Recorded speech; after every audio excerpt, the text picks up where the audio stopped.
Supreme court की तरफ से एक आदेश दिया गया है कि जो हमारी माताएं बहनें विधवा हुई हैं तो और उनके ससुर या सास के नाम संपत्ति है, वो माताएं बहनों का अधिकार उनकी प्रॉपर्टी से होगा। तो सुप्रीम कोर्ट ने इस पर एक बहुत दिनों से चल रही बहस के तहत अपना एक फैसला आज दिया है। आज दिनांक 14 जनवरी 2026 को।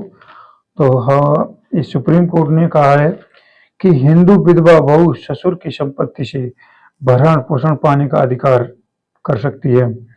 और सुप्रीम कोर्ट ने कहा कि हिंदू विधवा बहू के ससुर की संपत्ति से भरण पोषण पाने के अधिकार पर महत्वपूर्ण फैसला सुनाया कि हिंदू विधवा बहू ससुर की संपत्ति से भरण पोषण पाने की अधिकार है, चाहे ससुर की जीवित रहते विधवा हुई हो या ससुर की मृत्यु के बाद।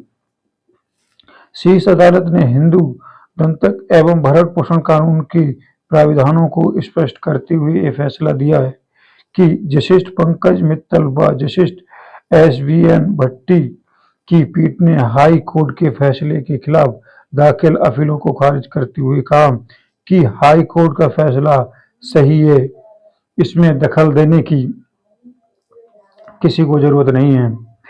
और सुप्रीम कोर्ट ने कहा, शीर्ष अदालत ने फैसले में कहा कि हिंदू दंतक एवं भरण पोषण कानून 1956 की धारा 21 में जो आश्रितों की परिभाषा दी गई है वह स्पष्ट है।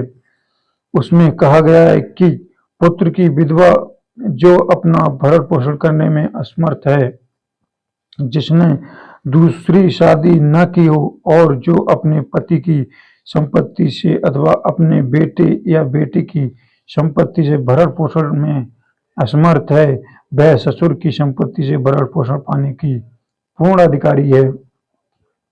इसी के दौरान कोर्ट ने कहा कि कानून में प्राविधान स्पष्ट है, इसमें पुत्र की विधवा को आश्रित माना गया है जो अपना भरण पोषण करने में असमर्थ है।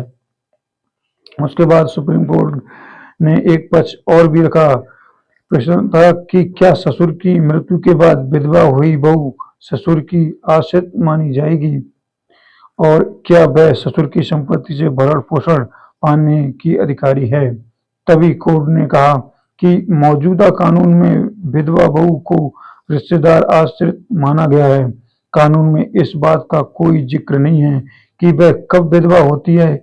इस मामले में अपीलकर्ताओं ने विधवा बहू को ससुर की संपत्ति से भरण पोषण देने का हाई कोर्ट के फैसले को चुनौती देते हुए दलील दी थी कि ससुर की संपत्ति से भरण पोषण मांग रही बहू ससुर के मरने के बाद विधवा हुई थी, इसलिए उसे ससुर की संपत्ति से भरण पोषण पाने का अधिकार नहीं है। डॉक्टर महेंद्र प्रसाद की 2021 में मृत्यु हो गई थी। उनके 3 बेटे थे, रंजीत शर्मा, देवेंद्र राय व राजीव शर्मा। आरोप है कि महेंद्र प्रसाद ने अपनी संपत्ति वसीयत के जरिए 2011 में मृतक बेटे देवेंद्र के 2 बेटे के नाम कर दी थी व वसीयत में देवेंद्र की पत्नी कंचना को वसीयत का एग्जीक्यूटर बनाया था। महेंद्र प्रसाद ने संपत्ति में से अपने बाकी 2 बेटों रंजीत शर्मा व राजीव शर्मा को कोई हिस्सा नहीं दिया था। उसी के दौरान